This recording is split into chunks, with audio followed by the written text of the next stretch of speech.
നല്ല മനക്കെട്ടി അല്ലെങ്കിൽ മനഃശക്തി, കരളുറപ്പ് ഇതൊക്കെ കിട്ടാൻ എന്താ ചെയ്യാന്ന് പലരും ചോദിക്കാറുണ്ട്. ഇതൊക്കെ കിട്ടുന്നതിന്റെ ഒരു ഇമ്പോർട്ടൻസ് വളരെ വലുതാണ്. കാരണം ഇപ്പോഴത്തെ കാലത്ത് ചെറിയ കാര്യങ്ങൾക്ക് പോലും ഡിപ്രഷനിലോട്ട് പോകുന്ന ഒരു സമൂഹത്തിലാണ് നമ്മളിപ്പോ ജീവിക്കുന്നത്. അപ്പൊ 2018 കണക്ക് പ്രകാരം നമ്മുടെ ഇന്ത്യയിലാണ് ഏറ്റവും കൂടുതൽ ഡിപ്രഷൻ അനുഭവിക്കുന്ന ആളുകൾ എന്നാ പറയുന്നത്.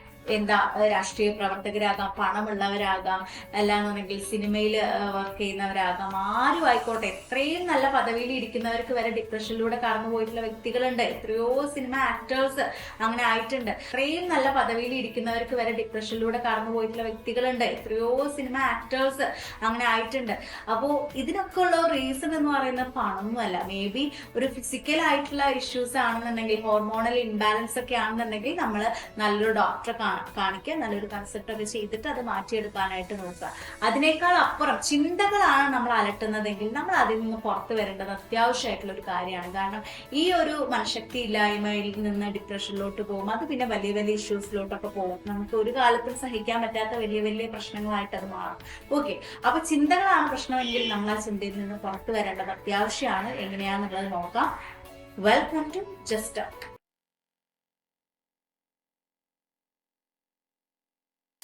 ഒന്നാമത്തെ കാര്യം, നമ്മൾ അലട്ടുന്ന പ്രശ്നം എന്താണ്? കറന്റ്ലി ഇപ്പോ നിങ്ങൾക്ക് ഏറ്റവും വലിയ പീക്കിൽ നിൽക്കുന്ന ഒരു പ്രശ്നമുണ്ട്, അതെന്താന്നുള്ളത് നിങ്ങൾ കണ്ടുപിടിക്കുക എന്നുള്ളതാണ്. ഇപ്പോ അങ്ങനെ നമ്മൾ അതന്നെ ആ പ്രശ്നം തന്നെ ആലോചിച്ചുകൊണ്ടിരുന്നിട്ടുണ്ടെങ്കിൽ നമ്മുടെ സ്ട്രെസ് ഹോർമോൺസ് കൂടിക്കൊണ്ടേയിരിക്കും. അത് പിന്നെ ഭയങ്കര പ്രശ്നമായി പോകും. അപ്പോൾ അങ്ങനത്തെ സിറ്റുവേഷനിൽ നിന്ന് മാറണമെങ്കിൽ ആ പ്രശ്നം ഒരു പ്രശ്നമല്ലാണ്ടായിട്ട് തന്നെ നിങ്ങൾ കാണണം. ഇപ്പൊ നിങ്ങൾ ചിന്തിച്ചു നോക്കൂ, കഴിഞ്ഞ വർഷമോ അല്ലെങ്കിൽ അതിന്റെ മുൻപത്തെ വർഷമോ അല്ലെങ്കിൽ വർഷങ്ങൾക്ക് മുന്നേ ഉള്ള വലിയ എന്തോ ഭീകര പ്രശ്നം ഇപ്പൊ നിങ്ങൾക്ക് പ്രശ്നമേ ആയിരിക്കില്ല. അതൊരു സില്ലി ആയിട്ടുള്ള വിഷയമായിട്ട് അല്ലെങ്കിൽ നിങ്ങൾക്ക് ചിരിച്ചു തള്ളാവുന്ന ഒരു വിഷയമായിട്ട് ഇപ്പൊ മാറിയിട്ടുണ്ടാവും. ഇതുപോലെ തന്നെയാണ് ഇപ്പോൾ ഉള്ള വിഷയം. കുറച്ചു കാലം കഴിഞ്ഞാൽ ഈ സാഹചര്യമൊക്കെ മാറും, ഈ അന്തരീക്ഷം മാറും, നിങ്ങൾ ജീവിക്കുന്ന സിറ്റുവേഷൻ മാറും. അപ്പൊ ഈ പ്രശ്നവും നമുക്ക് പ്രശ്നമല്ലാത്തൊരു സിറ്റുവേഷനിലേക്ക് മാറും. അത് സില്ലി ആയിപ്പോ. ഇന്നുള്ളത് പോലെ ഇല്ല നാളെ ഉള്ള, അല്ലെ, ഈ സമയമൊക്കെ കടന്നു പോകും എന്നുള്ളത് നിങ്ങൾ മനസ്സിലാക്കുക. അപ്പൊ ഈ അലട്ടുന്ന പ്രശ്നം വലിയൊരു ഭീകര പ്രശ്നമായിട്ട് കാണാണ്ട് മാറും, ശരിയാവും എന്നുള്ളൊരു തോട്ടിൽ വേണം നിങ്ങൾ ഇരിക്കാനായിട്ട്. പിന്നെ നമുക്ക് ഏറ്റവും അധികം വിഷമം വരുന്ന സിറ്റുവേഷൻ എന്ന് പറയുന്നത് എങ്ങനെയാന്ന് വെച്ചാൽ, നമ്മൾ തന്നെയാണ് അതിന്റെ ഒരു പരിധി വരെ റീസൺ. നമ്മൾ ബാക്കിയുള്ളവരെ സന്തോഷിപ്പിക്കാനായിട്ട് ട്രൈ ചെയ്തുകൊണ്ടേയിരിക്കും. നമ്മൾ നമ്മളെപ്പോലും മറക്കും, നമ്മളുടെ ഇഷ്ടങ്ങൾക്കൊന്നും നമ്മൾ വാല്യൂ കൊടുക്കില്ല. ബാക്കിയുള്ളവരെ സന്തോഷിപ്പിക്കാൻ വേണ്ടി എന്തെങ്കിലുമൊക്കെ കാട്ടിക്കൂട്ടുക എന്നുള്ള ഒരു ലെവലിലോട്ട് പോകും. ഇപ്പൊ നമ്മളുടെ ഒരു സർക്കിൾ എടുത്തു കഴിഞ്ഞാൽ, നമുക്കിനി വാട്സപ്പിൽ ഒരു 1000 ഫ്രണ്ട്സ് ഉണ്ടെങ്കിലും കോണ്ടാക്ട് ഒരു 1000 ഉണ്ടെന്നുണ്ടെങ്കിലും നമ്മുടെ ഫാമിലി, നമ്മുടെ ഫ്രണ്ട്സ് എന്നൊക്കെ പറയുമ്പോൾ ഒരു 10, 25, ഒരു 100 പേരിനുള്ളിൽ ഒതുങ്ങും, അല്ലെ? അപ്പോൾ അവരെയൊക്കെ ഇങ്ങനെ പ്ലീസ് ചെയ്യാൻ നോക്കുക, അല്ലാന്നുണ്ടെങ്കിൽ അവരിലും കൂടുതൽ ചുറ്റുപാടുള്ള എല്ലാവരെയും പ്ലീസ് ചെയ്യാൻ നോക്കുക എന്ന് പറയുന്നത് നടക്കുന്ന കാര്യമൊന്നുമല്ല. ഒരു 10 പേരെ എടുത്തു കഴിഞ്ഞാൽ ആ 10 പേർക്കും നിങ്ങൾ ഇഷ്ടപ്പെടണം എന്ന് പറഞ്ഞാൽ നടക്കുന്ന കാര്യമില്ല. കാരണം നിങ്ങളെപ്പോലെ എല്ലാ 10 പേരും ഓരോരുത്തരും ഡിഫറെന്റ് ആയിട്ടാണ് ഇരിക്കുന്നത്, അല്ലെ? അപ്പൊ ആ ഡിഫറൻസ് ആക്സെപ്റ്റ് ചെയ്യാൻ എല്ലാവരെ കൊണ്ടും പറ്റിക്കോളണം എന്നില്ല. അപ്പൊ എല്ലാവർക്കും എല്ലാവരെയും ഇഷ്ടപ്പെട്ടോളണം എന്നുമില്ല. അത് നിങ്ങൾ ആദ്യം മനസ്സിലാക്കുക. അപ്പൊ അതുകൊണ്ട് തന്നെ നിങ്ങൾ നിങ്ങളുടെ ഇഷ്ടങ്ങൾക്ക് വാല്യൂ കൊടുക്കുക. നിങ്ങൾക്ക് എന്താണ് ഇഷ്ടം അത് ചെയ്യാനായിട്ട് നോക്കുക. അവരുമായിട്ട് കമ്മ്യൂണിക്കേറ്റ് ചെയ്യാനായിട്ട് നോക്കുക. സ്ഥലങ്ങൾ വിസിറ്റ് ചെയ്യണമെന്നുണ്ടെങ്കിൽ അത് ചെയ്യുക. വെറുതെ ബാക്കിയുള്ളവരെ ഇങ്ങനെ പ്ലീസ് ചെയ്യാൻ നോക്കിക്കൊണ്ടേ ഇരുന്ന് കഴിഞ്ഞാൽ പ്രശ്നം എന്താണെന്ന് വെച്ചാൽ, അവരൊരു ചെറിയ ഇഗ്നോറൻസ് നിങ്ങളടുത്ത് കാട്ടിയാൽ മതി, ഒന്ന് മുഖം തിരിച്ച് നടന്നാൽ മതി, നിങ്ങൾക്ക് സഹിക്കാൻ പറ്റാത്ത വിഷമമായി തീരും. അത് ഭയങ്കര വലിയ ഇഷ്യൂ ആയി തീരും. അത് തന്നെ എന്തുകൊണ്ടാണെന്ന് ആലോചിച്ചുകൊണ്ടേയിരിക്കും. അതിന്റെ ഒരു ആവശ്യമില്ല. നിങ്ങൾ നിങ്ങളുടെ ലൈഫിൽ ജീവിക്കുക, അവർ അവരുടെ ലൈഫിൽ ജീവിച്ചോട്ടെ. ഓക്കെ, അപ്പൊ അത് നിങ്ങൾ മനസ്സിലാക്കി പെരുമാറാനായിട്ട് നോക്കുക.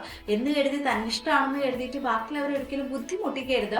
ഡിസ്റ്റർബ് ചെയ്യാത്ത രീതിയിൽ നിങ്ങൾ നിങ്ങളെ തന്നെ സന്തോഷം നോക്കി ജീവിക്കാനായിട്ട് നോക്കുക. നമ്മളൊക്കെ ടെൻഷൻ വരുമ്പോൾ ചെയ്യുന്ന ഒരു പൊട്ടത്തരം ഉണ്ട്. നമ്മൾ ഒറ്റയ്ക്ക് ഇരിക്കും, മൂഡ് ഓഫ് ആയിട്ട് ഡള്ളായിട്ട് ഒറ്റയ്ക്ക് ആ സിറ്റുവേഷനിൽ തന്നെ അങ്ങ് സഹിച്ചുകൂടും. അങ്ങനെ ഒരിക്കലും ചെയ്യരുത്. നമ്മുടെ നെഗറ്റിവിറ്റി കൂട്ടുക മാത്രമാണ് ആ ഒരു സിറ്റുവേഷൻ കൊണ്ട് ചെയ്തത്. അപ്പോൾ നിങ്ങൾക്ക് ഏത് സിറ്റുവേഷനിലാണ് ഇപ്പൊ ഇരിക്കുന്ന സിറ്റുവേഷനിൽ നിങ്ങൾക്ക് ഒരു നെഗറ്റീവ് എനർജി ഫീൽ ചെയ്യുകയാണെന്നുണ്ടെങ്കിൽ നിങ്ങൾ അവിടുന്ന് മാറണം. തൊട്ട വീട്ടിലോ അല്ലെങ്കിൽ തൊട്ടടുത്തുള്ള ഷോപ്പിലോ റിലേറ്റീവ്സിന്റെ അടുത്തോ ഫ്രണ്ട്സിന്റെ അടുത്തോ എവിടെയാന്ന് വെച്ചാൽ നിങ്ങൾക്ക് പോവാം. ഒറ്റയ്ക്ക് ഇരിക്കാണ്ട് കൂട്ടത്തിൽ പോയി കൂടുക, സംസാരിക്കുക, കുറച്ചും കൂടെ എൻഗേജ്ഡ് ആവുക. അപ്പൊ നിങ്ങൾ കുറച്ചുകൂടെ ആ ഒരു മൂഡിൽ നിന്ന് മാറി വരും. ഓക്കെ, എന്ന് കരുതിയിട്ട് നമ്മുടെ വികാരങ്ങൾ അടിച്ചമർത്തണമെന്നോ കരയരുതെന്നോ ഒന്നല്ല പറയുന്നത്. കരയേണ്ട സമയത്ത് കരയണം, ചിരിക്കേണ്ട സമയത്ത് ചിരിക്കണം. ഫീലിങ്സിനെ നമ്മൾ ഒരിക്കലും അടിച്ചമർത്തരുത്. അത് നമുക്ക് കൂടുതൽ ബുദ്ധിമുട്ടുണ്ടാക്കുകയാണ് ചെയ്യുന്നത്. എന്ന് കരുതിയിട്ട് നമ്മൾ അതിൽ നിന്ന് മാറാണ്ട് അത് തന്നെ ലൈഫ് എന്ന് പറഞ്ഞിട്ട് ഇരുന്ന് കഴിഞ്ഞു കഴിഞ്ഞാൽ ഭയങ്കര ബുദ്ധിമുട്ടായിട്ട് മാറും. സോ സിറ്റുവേഷനിൽ ഒന്ന് ചേഞ്ച് ചെയ്യാനായിട്ട് നമ്മൾ മനഃപൂർവ്വം ഒന്ന് ചിന്തിക്കുക. ഓക്കെ, നമ്മളൊക്കെ ടെൻഷൻ വരുമ്പോൾ ചെയ്യുന്ന ഒരു പൊട്ടത്തരമുണ്ട്. നമ്മൾ ഒറ്റയ്ക്ക് ഇരിക്കും, മൂഡ് ഓഫ് ആയിട്ട് ഡള്ളായിട്ട് ഒറ്റയ്ക്ക് ആ സിറ്റുവേഷനിൽ തന്നെ അങ്ങ് സഹിച്ചുകൂടും. അങ്ങനെ ഒരിക്കലും ചെയ്യരുത്. നമ്മുടെ നെഗറ്റിവിറ്റി കൂട്ടുക മാത്രമാണ് ആ ഒരു സിറ്റുവേഷൻ കൊണ്ട് ചെയ്യുന്നത്. അപ്പോൾ നിങ്ങൾക്ക് ഏത് സിറ്റുവേഷനിലാണ് ഇപ്പം ഇരിക്കുന്ന സിറ്റുവേഷനിൽ നിങ്ങൾക്ക് ഒരു നെഗറ്റീവ് എനർജി ഫീൽ ചെയ്യുകയാണെന്നുണ്ടെങ്കിൽ നിങ്ങൾ അവിടുന്ന് മാറണം. തൊട്ട വീട്ടിലോ അല്ലെങ്കിൽ തൊട്ടടുത്തുള്ള ഷോപ്പിലോ റിലേറ്റീവ്സിൻ്റെ അടുത്തോ ഫ്രണ്ട്സിൻ്റെ അടുത്തോ എവിടെയാന്ന് വെച്ചാൽ നിങ്ങൾക്ക് പോവാം. ഒറ്റയ്ക്ക് ഇരിക്കാണ്ട് കൂട്ടത്തിൽ പോയി കൂടുക, സംസാരിക്കുക, കുറച്ചും കൂടെ എൻഗേജ്ഡ് ആവുക. അപ്പം നിങ്ങൾ കുറച്ചും കൂടെ ആ ഒരു മൂഡിൽ നിന്ന് മാറി വരും. ഓക്കെ, എന്ന് കരുതിയിട്ട് നമ്മുടെ വികാരങ്ങൾ അടിച്ചമർത്തണമെന്നോ കരയരുതെന്നോ ഒന്നല്ല പറയുന്നത്. കരയേണ്ട സമയത്ത് കരയണം, ചിരിക്കേണ്ട സമയത്ത് ചിരിക്കണം. ഫീലിങ്സിനെ നമ്മൾ ഒരിക്കലും അടിച്ചമർത്തരുത്. അത് നമുക്ക് കൂടുതൽ ബുദ്ധിമുട്ടുണ്ടാക്കുകയാണ് ചെയ്യുന്നത്. എന്ന് കരുതിയിട്ട് നമ്മൾ അതിൽ നിന്ന് മാറാണ്ട് അത് തന്നെ ലൈഫ് എന്ന് പറഞ്ഞിട്ട് ഇരുന്ന് കഴിഞ്ഞു കഴിഞ്ഞാൽ ഭയങ്കര ബുദ്ധിമുട്ടായിട്ട് മാറും. സോ സിറ്റുവേഷനിൽ നിന്ന് ചേഞ്ച് ചെയ്യാനായിട്ട് നമ്മൾ മനഃപൂർവ്വം ഒന്ന് ചിന്തിക്കുക. ഓക്കെ,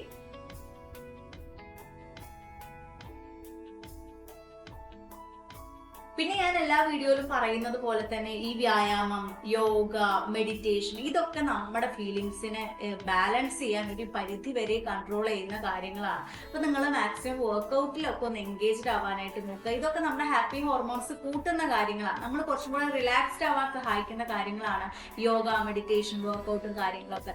അതൊക്കെ നിങ്ങളൊന്ന് ഡെയിലി റുട്ടീനിൽ ഉൾപ്പെടുത്താനായിട്ട് നോക്കുക. അതുപോലെ തന്നെ ഉറക്കം. ഈ ഉറക്കം എന്ന് പറയുന്നത് ഞാൻ പറഞ്ഞിട്ടുണ്ട്, രാത്രി നമ്മൾ ഷട്ട് ഡൗൺ ആക്കി കഴിഞ്ഞാൽ രാവിലെ റീസ്റ്റാർട്ട് ചെയ്തൊരു പരിപാടിയാണ് ഈ ഉറക്കം എന്ന് പറയുന്നത്. അപ്പം നമ്മളെ കുറച്ചും കൂടെ റിലാക്സ്ഡ് ആയിട്ട് വെക്കും, നമ്മൾ കുറച്ചും കൂടെ റിഫ്രഷ് ആയിട്ട് ഇരിക്കാനായിട്ട് സഹായിക്കുന്ന ഒരു കാര്യമാണ്. സോ പ്രോപ്പറായിട്ട് നിങ്ങൾ 6-7 മണിക്കൂറെങ്കിലും ഉറങ്ങാനായിട്ട് നോക്കുക. വെറുതെ ആലോചിച്ച് കൂട്ടിയിട്ട് നമ്മുടെ ഉറക്കം കളയരുത്. അപ്പോഴാണ് നമുക്ക് കൂടുതൽ സ്ട്രെസ് ഉണ്ടാകുന്നത്.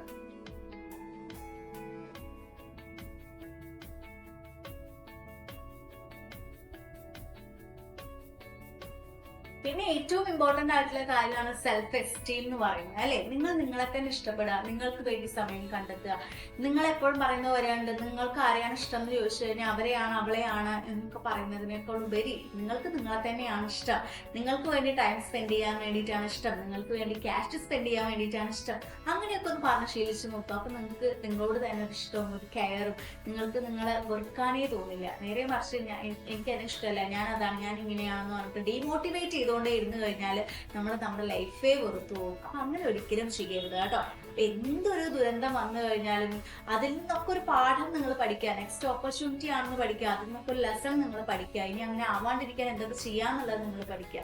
അതുപോലെ തന്നെ എന്തെങ്കിലും സങ്കടം വരുന്ന സമയത്ത് ഈ സമയം കടന്നു പോകുന്നുള്ളത് നിങ്ങൾ മനസ്സിലാക്കുക എന്നുള്ളതാണ്. അതിന് ഏറ്റവും വലിയൊരു എക്സാമ്പിളാണ് ഇപ്പോൾ നമുക്ക് ഏറ്റവും വേണ്ടപ്പെട്ട ഒരാൾ മരിച്ചാൽ നമുക്ക് ചിലപ്പം ആഴ്ചകളോളം മാസങ്ങളോളം ആ ഒരു വിഷമം ഉണ്ടായിരിക്കും. പിന്നെ നമ്മൾ ലൈഫ് ലോങ് ആ ഒരു വിഷമം മാത്രമാണെന്ന് വിചാരിച്ചിരിക്കില്ലല്ലോ, നമുക്ക് മറക്കാനുള്ളൊരു കഴിവ് നമുക്ക് ദൈവം തന്നിട്ടുണ്ടല്ലോ. അതുപോലെ തന്നെയാണ് നമ്മുടെ ലൈഫിൽ സംഭവിക്കുന്ന ഓരോരോ ഇൻസിഡൻസും. അതൊക്കെ മാറും, ഈ സമയവും കടന്നു പോകുന്നത് മനസ്സിലാക്കുക.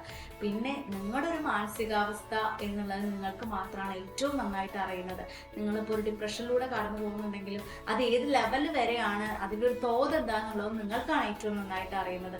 സോ നിങ്ങളെ കൊണ്ട് കൺട്രോൾ ചെയ്യാൻ പറ്റാത്തൊരു സിറ്റുവേഷൻ ആണെന്നുണ്ടെങ്കിൽ നിങ്ങളൊരു പ്രൊഫഷണൽ ഹെൽപ്പ് ആവശ്യമാണെന്നുണ്ടെങ്കിൽ അത് നിങ്ങൾ തീർച്ചയായിട്ടും ഒരു ഡോക്ടറെ കൺസൾട്ടേഷനൊക്കെ എടുക്കുക. എന്നിട്ട് ബാക്കി കാര്യങ്ങളൊക്കെ മൂവ് ചെയ്യുക. ഓക്കെ, ഒരിക്കലും നമ്മളിങ്ങനെ ഭയങ്കര മനക്കട്ടിയില്ലാണ്ട് ചെറിയ കാര്യങ്ങളിൽ പോലും വിഷമിക്കുന്ന ഒരാളാവരുത് എന്നുള്ളത് നിങ്ങൾ മാക്സിമം ശ്രദ്ധിക്കുക എന്നുള്ളതാണ്.